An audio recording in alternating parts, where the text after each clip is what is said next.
Hello, Clash fans, and welcome to episode 19 of Inside Clash. I will be your humble master of ceremonies for today's podcast, like the 18 before it. Trample damage. Today's episode is going to be titled Best Event Ever. There's no question mark there. That is an exclamation point. The best event ever.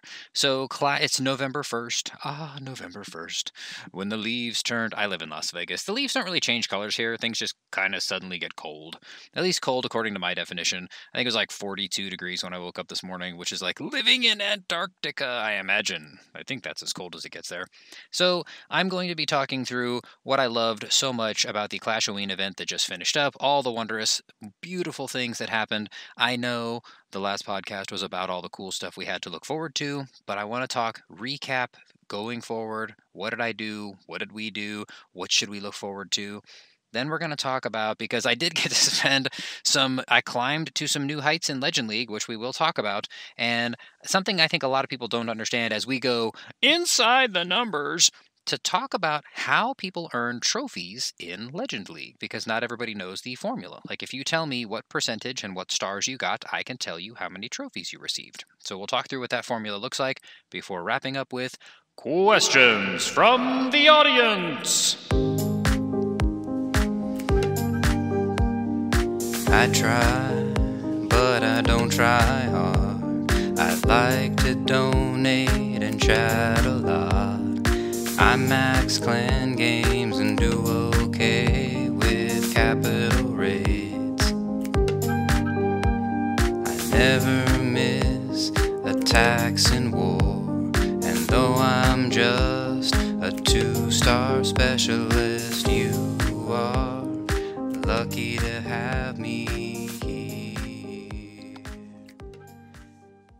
I said it. I'm going to dive right back in. Best event ever, by far, hands down. I had positive vibes about this thing, 10 or 11 days ago when I posted. I don't know how many days ago it was that I recorded the last episode. I was excited about it. I thought it was going to be a ton of fun. I'm going to be honest, it turned out, as far as I'm concerned, even better than I expected. I think it was an amazing event for free-to-play players. It reactivated so many people. It was just wonderful, I feel like, across the entire community. I'm going to bite this off in individual chunks. Free-to-play players get great stuff through clan games. One of the downsides to clan games is that you don't get to choose what your prizes are going to be heading into the month. Yes, you get a selection of 3 different items within each of the individual columns as your clan moves up through the tiers. However, you don't get to choose, I wanted a rune of Elixir, or I wanted a rune of Dark Elixir, which this didn't have a rune of Dark Elixir. So yes, there was some limitation on the choices, but you don't get to pick what you want as your prize every single month, which this variability, this selection, it was able to please more people by providing the offerings that were there. It's something that was really great for free-to-play players. It had limited edition decorations that you would be able to choose. It had a skin that was not just some junky skin. It is a really, really cool Archer Queen skin that you were able to get only through the mashup medals, which of course you could bypass that by paying a little bit of cash. Not a little bit of cash. Most expensive skin ever in terms of the monetary value that was assigned to the mashup medals that you would need in order to acquire it. So I feel like it was a great event for free-to-play players. I saw people literally every single day on TikTok, on Reddit, on YouTube, just a lot of comments about how much fun the event was, how they're excited. They haven't played for a long time, but they definitely came back for this. It is something that was so good for players who don't normally spend on the game. And I've made this comment before that while there are the whales among us who keep Supercell in business and keep the lights on, we need a massive market of free-to-play players, or at least relatively low-cost players, in order to keep the rest of us engaged. And this event, I feel like more than any I have ever seen, got people engaged. The next closest, in my opinion, is going to be Hammer Jam, but I think the excitement around Hammer Jam is not just the fact that people can grind through walls more quickly, but because it's like the new town hall is coming, so everybody gets excited and hyped about that. This created, I'm going to say, new town hall release level hype, with absolutely no town hall level coming. No new upgrades to your buildings, no new spells, just a couple of troops that are fun, broken, overpowered, lovely troops, and a couple of free items that you'd be able to pick up but there was just so much flavor and so much fun. I was really, really excited about it. I cannot imagine that we would ever have seen the kind of volume we were seeing right now if it had just been a couple of troops, or without the troops, if it had just been the track of prizes, or if it had just been one troop with a couple of fixed prizes after achieving a certain amount. Like, just it came together really nicely, and I am really excited to see what Supercell chooses to do going forward. I do love that Supercell is already asking about feedback. What did you guys like? What did you think? What should we do differently next time? I'll tell you, the main feedback that I have related to this event comes down to a couple of things. One, I had a lot of people asking me literally day one, how many medals can I get? I can't get the Archer Queen skin because I can only get a little bit more than 3,000 and it costs almost 5,000. How's that going to happen?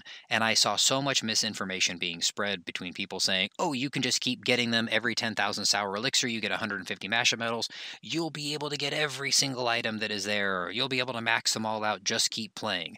And I was telling people, that's not true. There is going to be a cap. Don't just start spending the medals right away, assuming you're going to be able to get more of them. So I think more transparency, more clarity on the amount of medals that you'll be able to get without spending money would be a great thing up front. I also think that there was some confusion around the acquisition of Sour Elixir. I intentionally was not going really crazy aggressively with some of my bases early on, knowing that eventually all of the Elixir collectors would be producing Sour Elixir, and I'd be able to get somewhere between, 10 and 12,000 Sour Elixir per attack as I took out 4 storages plus the Sour Elixir pump, mine, factory? I forgot what it was called. The Sour Elixir producer. I held off a little bit for the more aggressive gameplay on some of those accounts. I was still farming and, upgrading heroes and whatnot, and just enjoying the spammage of the troops, but I was waiting for the Sour Elixir production until all 4 of them were engaged, and I was able to rapidly fill up at least a lot of the bases. Not every single one, because I have far too many bases, but I think a little bit more transparency on, and I don't think it was it wasn't necessarily done for secretive purposes. I just don't know that we foresaw, and by we I mean Supercell or any of the creators, I don't know that we foresaw how many people would feel confused about what the potential upside was going to be. So that's something I would definitely do differently. I don't think that it needs super broken troops. I think if we were to do something like this again, even if it was just the equivalence of the Sour Elixir track with the mashup medals in a shop, I think it would have been a very wildly successful event. Of course, having overpowered and broken troops is something people really get a kick out of, and I think having more than just one troop is actually something that would be really great, really great thing. I think that one of the comments that I saw that I thought was really cool, Clash Ninja actually mentioned something about liking the Sour Elixir not requiring me to use something specific to obtain it. It's just something that I could attack if I wanted to with Hog Riders, with Dragons, with Super Archers. I could do whatever armies I wanted in Legend League, use spamming lava loons, but we could use any armies we want and still be able to achieve it. It's not like those clan game tasks where I have to use barbarians, or the normal gold pass tasks where you have to use a specific troop. It was just wide open and so accessible. So I think even absent some super broken troops, it would still be an amazing thing for us to do. I don't think it is something we would want to do every single month, because I think it's a little bit too much for me. And I think it's maybe too much free stuff in the game. And, I'm a creator. I want you to use code Trample when you're buying stuff. So I still want there to be some element of, people stretching and reaching and digging into their pocket a little bit to be able to buy some stuff in the game. I definitely had fun with it, but I certainly played way too much. I'm going to just be really, I'm going to be really honest about that one. I have the Archer Queen skin on 12 of my accounts. And I'm going to let that sink in for a moment, because that means and I didn't buy any mashup medals for any of my bases except one base. I bought a $2 pack so that I'd be able to buy the last of the decorations I wanted to buy. And another base, I spent $2 so that I could buy the clan capital spooky skeletal house roof thing, which I might still drop a few more $2 purchases to pick those up, because I do think they're kind of cool and I love my clan capital. I played a lot over the last 2 weeks, like more than I normally play. And I was doing it very quickly, though. I talked before about opening my app, spamming my troops, dumping them, and getting off to the races. But I had 9 Town Hall 9s that all got the Archer Queen skin. Most of that was done via spamming witch golems with 8 earthquake spells and a couple of wizards.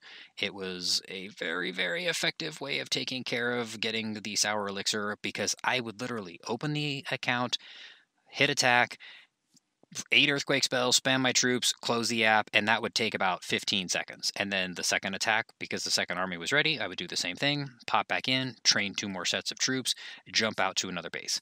The last 2 days, I spent a little bit more time specifically managing individual accounts, and I did have an hour that I carved out last night where I put training potions on a couple of bases so that I could speed through the last 6 or 7 accounts where I was trying to get to a certain amount to be able to get whether it was the Archer Queen skin or some of the magic items. But I played a lot. If we had this kind of event going every single month, there's no way I would be as active as I was this month. So I think it's something that, there is such a thing as too much of a good thing. And if it's like, if every single day it's super exciting, then super exciting becomes normal. So I think this is the kind of event that we absolutely need to do again, but we probably need to space it out. I'm going to say every 3 months might even be a little bit too frequent, unless it does stay like a 2-week event like this one did. If it was an entire month, I'd say maybe twice a year at most. But it was really exciting. It was really fun. I am definitely looking forward to doing it again and seeing it happen again. The most fun that I had, I think, though, where a lot of my time did go, and it's not even a lot of my time because this Lava Loon attack was just so powerful and so strong, and it didn't take that long, which is something that I really appreciate because it helps me manage my time a little bit more effectively. I did spend the month with. I started with 4 bases in Legend League because my low, new-ish Town Hall 15 was right around Legend League when the mashup medals and the mashup troops became available. So I went ahead and just put it into Legend League to help save on some of the resources because I just figured I'd keep getting pummeled because I knew how much activity this was going to create. I also had a Town Hall 14 that is missing a lot of walls but doing pretty well. It's pretty close to max. It was super rushed. It used to be my wife's Town Hall 10 when I took it over about a year ago, little over a year ago, maybe a year and a half, 15, 16 months ago. And I kind of rushed it to Town Hall 14, and I've been playing catch-up ever since. But it's getting close. I think I just have like maybe 5 or 6 defenses, a couple of traps, and then a bunch of walls. I'm still like, half the walls are still level Town Hall 13 walls, but I'm working on it. So I started with 4 bases in Legend League, and I was not able to keep up that pace because trying to make 32 Legend League attacks in a day, even when I was getting them to be like 2 minutes or 1 minute and 50 seconds, and literally I was not talking to anybody in game at all. I would just pop on there, make my attacks, and retrain the troops and get back off of the game. And I was trying to do training potions where I could to speed things along. I got about a week and a half into doing that, and I was like, this is too much because it's like 50 minutes a day just to do those Legend League attacks. Meanwhile, I was also trying to spend another 30 or 45 minutes just spamming troops for my Town Hall 9s and 10s and 11s. So it was a bit much, but I did keep 2 bases pushing in Legend League through the month, and I have 3 Town Hall 15s. I have one of them I still think of as my Dewdrop account. It's the base I got from my mom when she quit playing 5, 6, 7 years ago. And my Rochester account, which I always think of as my main, even though my Trample Damage account, which the one that used to be Dewdrop is now called Trample Damage because I figured some of my bases that were up high should at least say Trample Damage so people know who I am when I'm going there, because Rochester means nothing to them, and Dewdrop and Unicorn and the Doctor and Jane Eyre, they're like, your only bases that are named Trample Damage are like Town Hall 12s and stuff. So I changed it to Trample Damage, but then I did the same thing with what was supposed to be a permanent 13 or 14 that's now a 15. I know, I play too much. I had those 3 bases in there, and my 2 max 15s, which are Rochester and one of my mini bases called Trample Damage, kept pushing throughout the month, and I was doing incredibly well. I was probably averaging 6.13 stars a day, and my ability to grow was largely limited to the number of triples I was able to defend against, because there were some days where I got 305 trophies on attack, and I only gained 10 or 15 because I got tripled just as much as I was tripling other people. And this is why we will talk when we go inside the numbers, why we will talk about how those trophies add up, because a 99% 2-star is a huge difference from a 3-star. And we'll get into that a little bit later.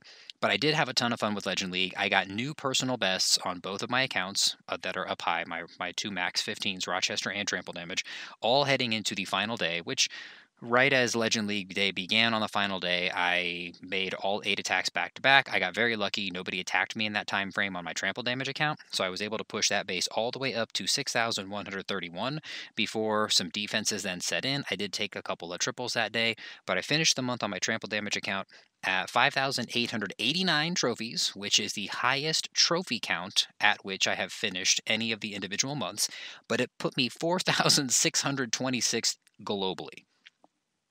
So there were over 4,600 people who had more than the 5,889 trophies I had.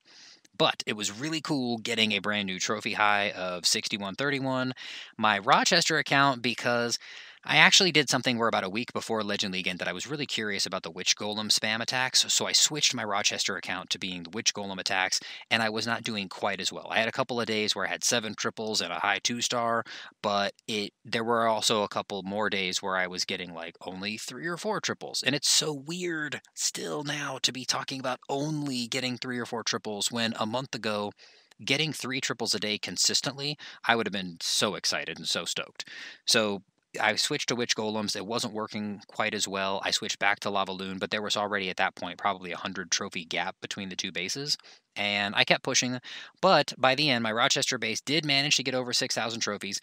The second to last day of Legend League, I already got over 6,000 with my trample damage account, but Rochester, so I did the same thing right at 10 o'clock. I'm like spending a bunch of gems and training potions, but right as it started, 3 people attacked me and I got tripled with all 3 of my Rochester base. So even though I had a good day, I wasn't able to eclipse the 6,000 threshold, but I was able to do it at the end, and I finished with that base at 5,839.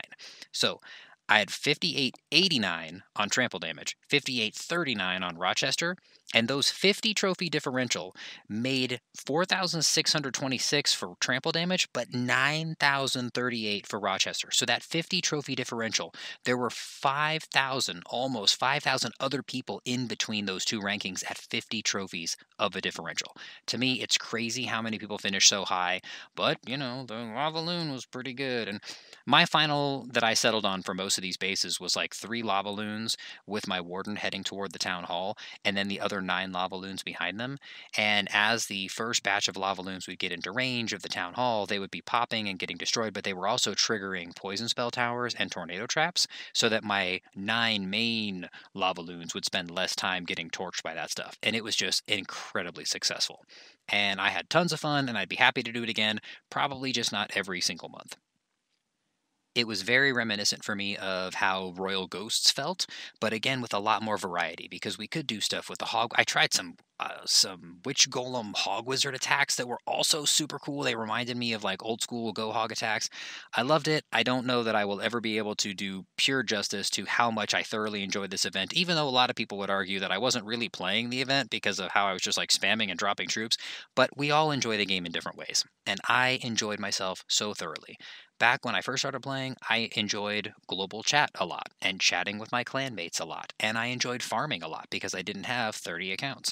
Now, I don't enjoy sitting down and nexting, right? So when I think of farming, I think of like looking for bases that I want by next and next and next. I don't like doing that. I never really did, except when I first started playing and I only had one account. And it was like, oh, look, I just found a base with 350,000 gold, and I'd put a bunch of barbarians and archers on the outside to eat up the gold mines and the collectors, and then I'd do it again. But I like to just, I don't know, I like maybe it's like the dopamine hits of progression and success. And yeah, it's gross, I know, I played too much, but I had like 9 Town Hall 9 accounts that all had like 80 to 90 attacks won, plus like my stuff on my 10s and 11s and 12s and 13s and 14s and 15s. And yeah, I know, I spent pretty much all my spare time that I had playing with this event. It was so much fun. I love it. I really hope you guys enjoyed it, and I strongly encourage you, if it's still available, go on to Reddit, go to Supercell's Twitter, anywhere where you have an opportunity, and give them your feedback about what you liked about the event. I will say some people are having some frustration today because of the matchmaking problem with the Legend League. People are trying to attack, and it's like the client and server out of sync, and your attack is immediately getting 0-starred. So they're a little busy today working on that, so I'm not sure how much attention they're paying to the information gathering on the success of the event, but please provide that feedback. It was so much fun, and I really look forward to doing it again. With that, we're going to go ahead and go inside the numbers. Oh no, inside the numbers. I need a more proper voice for that. Inside the numbers, Legend League trophies. Legend League trophies, you can get, which most people know this, between 1 and 32 and 40. You can't get 33, you can't get 36, you can't get 39. The highest you can get without 3-starring is 32.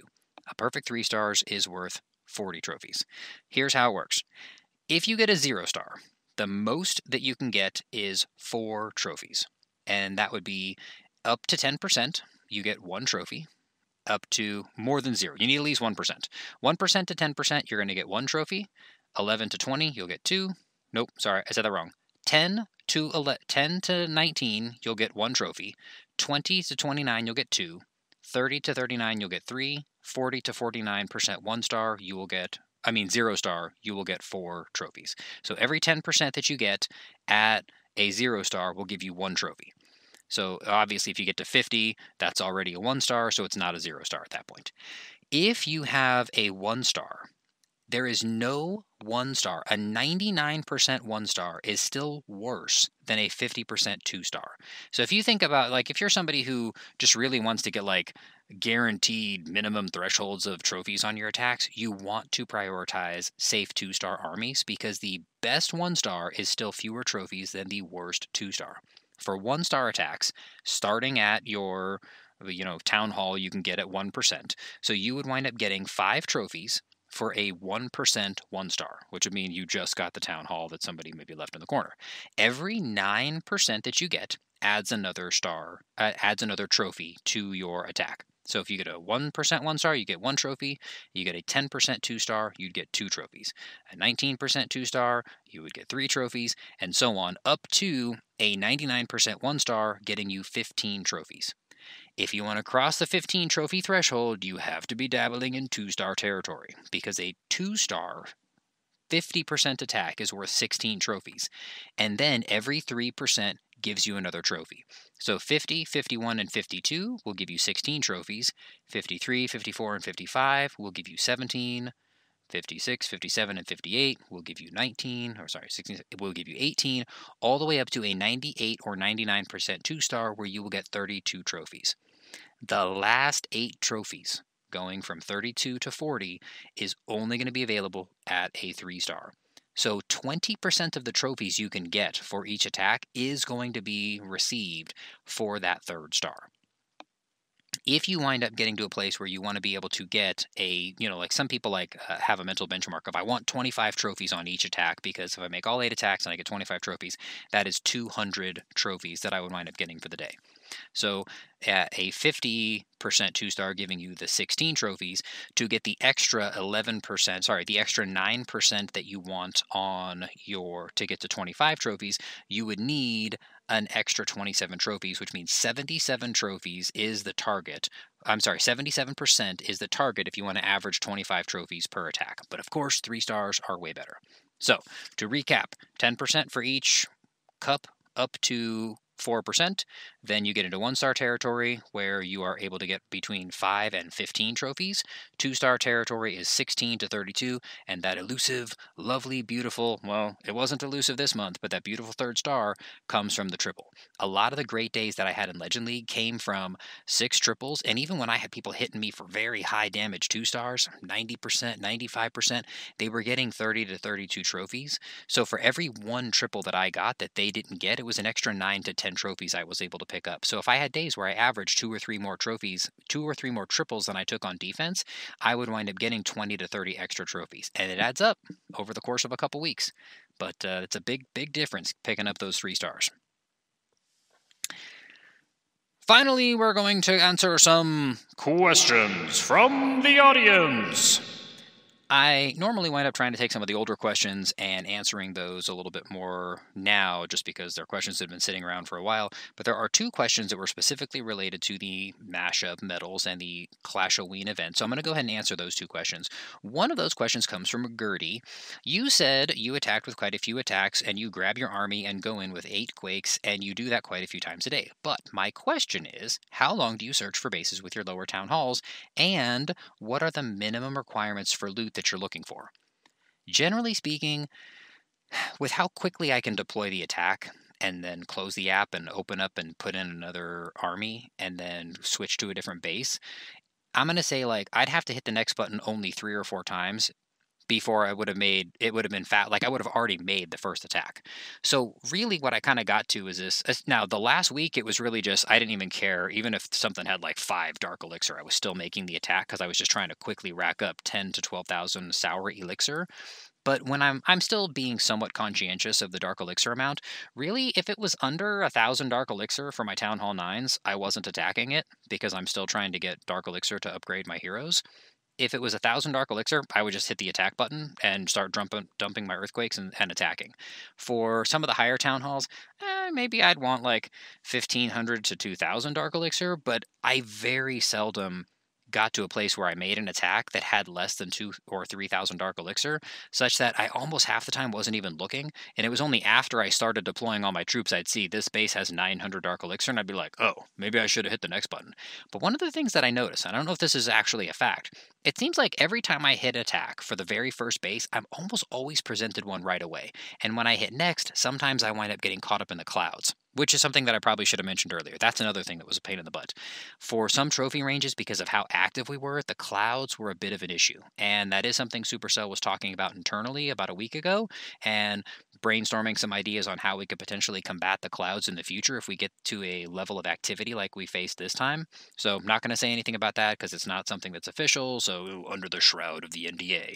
But it is something that I would love to see us handle and take care of. So to answer Gertie's question, I had really low expectations because mainly I was just looking for Sour Elixir and like, I don't know, 1,000 Dark Elixir and then spamming on to the next attack. Question from Kat. Why did Supercell make it so that players could not get at least the Queen skin plus one of the obstacles for free-to-play players?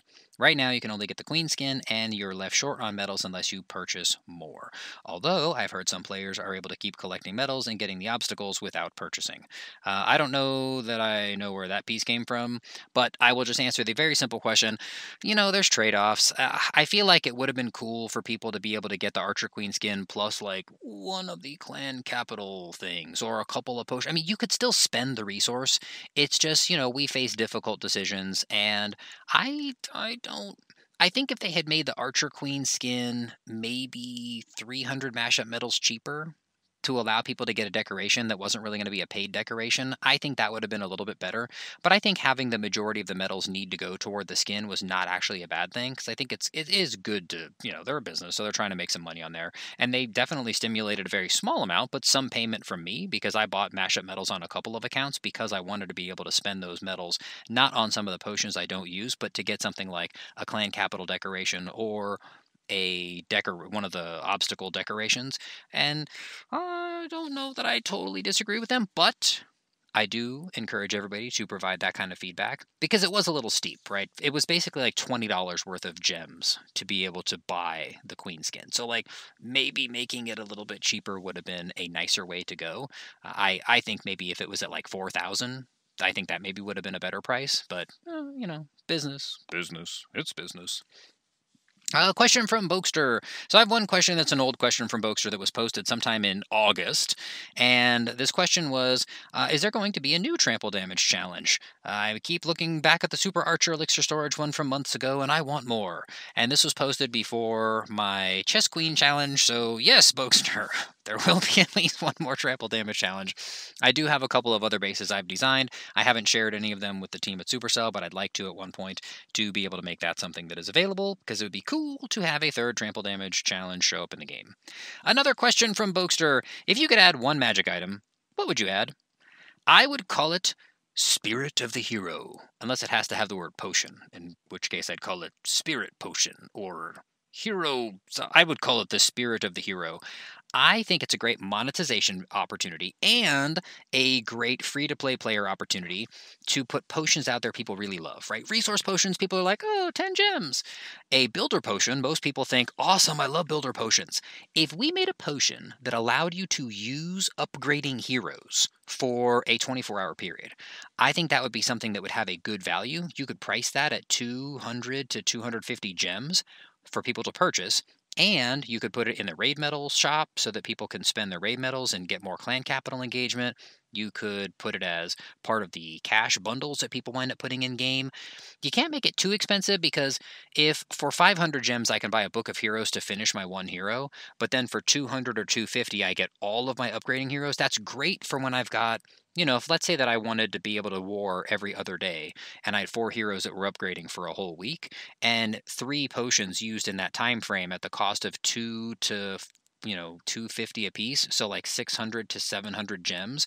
to be able to do 3 full days of raiding and 3 days of war with some heroes all being down, I think that could be a good price value proposition, and it would allow people to feel more excited about some of those extra potions that are like, I really like the research potions, the pet potions, and the builder potions. I'm not as big a fan of the superhero potion or the super troop potion or the power potions, but that's just me, or the resource potions. But I think that would be a great opportunity. Allow you to use heroes that are being upgraded for a 24-hour period. It would not totally break the Book of Hero economy, but it would also be, I think, a good revenue driving opportunity. A question from JK Force.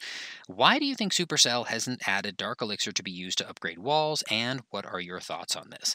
I think the simple answer here is Dark Elixir is something that drives the entire economy of Clash of Clans, and allowing people to dump Dark Elixir into walls, most people who don't have max heroes would not do that, but people who are farming for gold and elixir that have finished their heroes, or maybe are not going to upgrade some of their pets, or not going to upgrade some of their troops as they're moving through the game, if they were able to dump that Dark Elixir or like hide that Dark Elixir in walls, it would be great for the attackers, but it would, I think, it would be great for the person who has attacked to gather resources to be able to spend it without losing it.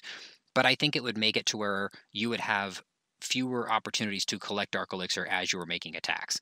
It's the same reason I think why Town Hall 12s can't use Dark Elixir in the Forge, because up to that level, there is still some desire with all the hero grinding and the amount of Dark Elixir required to leave more available in the market, which I think would be a smaller offering if we allowed people to dump it into walls. And I think it's a good idea, actually. If they were to wind up doing something with Dark Elixir to walls, I think it would have to be some kind of obscene amount, where it was something like 25,000 or 50,000 per wall, maybe like 50,000 Dark Elixir per wall brick, in order to make it to where it was like, you get some value, but it's like still kind of painful to do that.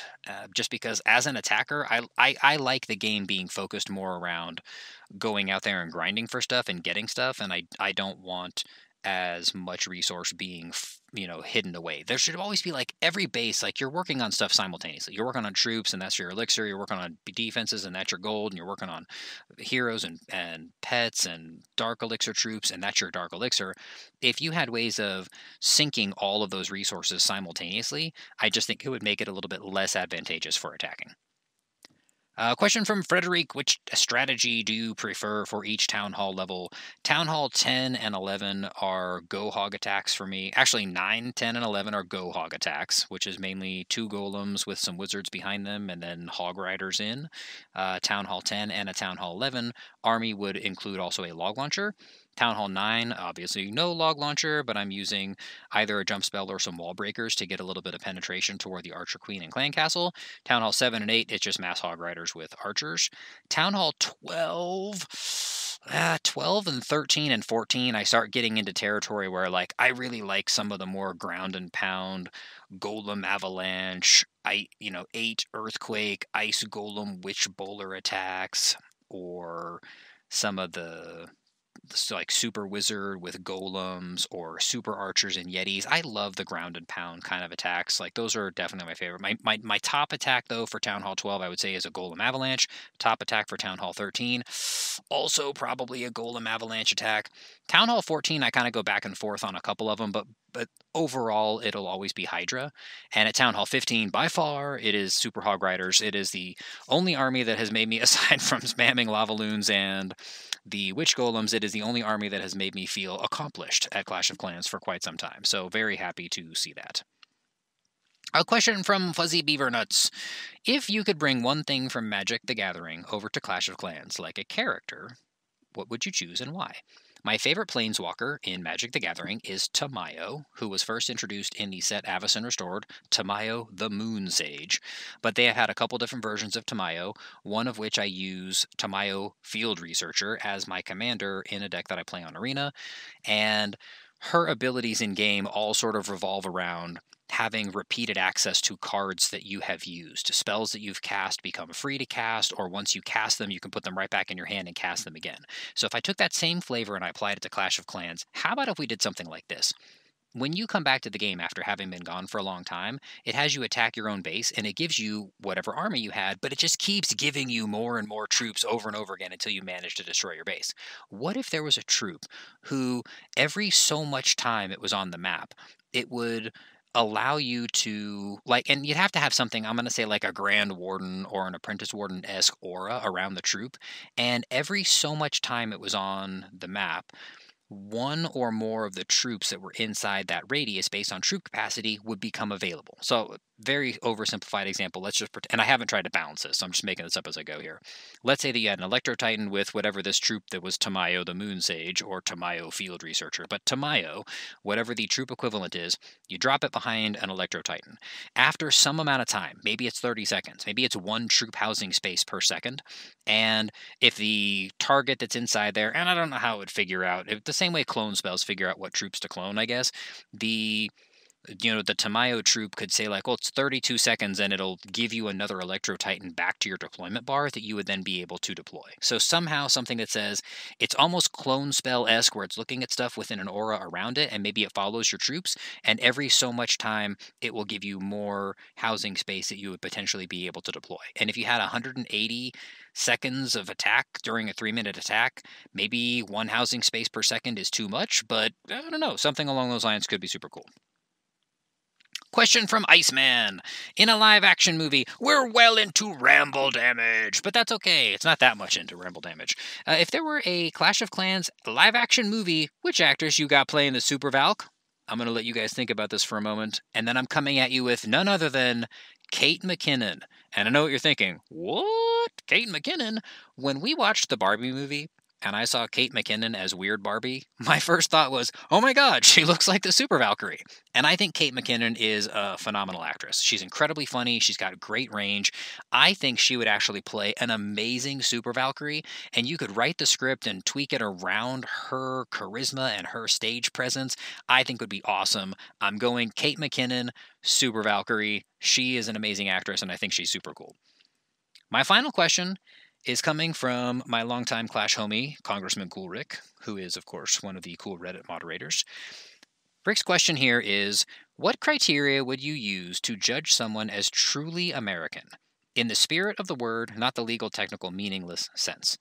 This one certainly has the potential to have a lot of hair on it because, like nationality and pride and there's a lot of stuff out there in the world right now between conflicts in the Middle East and conflicts in Russia and Ukraine where nationality and a sense of cultural identity is a really big thing for a lot of people. And I've actually had this question come up. I've said before that I always pick my questions randomly, and I have had this question come up a couple of times on my random list, and I have avoided it because I didn't want to get too into the neighborhood of something that would alienate people or possibly, sound. I didn't want to take a snarky approach and be like, oh, truly American, like eat too much, you shoot things, and, but I decided that with what we have going on in the world and all the conflict, I would go ahead and tackle this in what I feel like is an elegant way, and I hope you wind up feeling the same way. The Statue of Liberty is it's iconic. Most people in the world who have any access to any kind of social media or internet would recognize the Statue of Liberty. The Statue of Liberty has a plate on it with an inscription, and some people will be able to remember something about poor, tired, huddled masses. I would like to share with you the actual full quote that is on the plaque when the Statue of Liberty was constructed.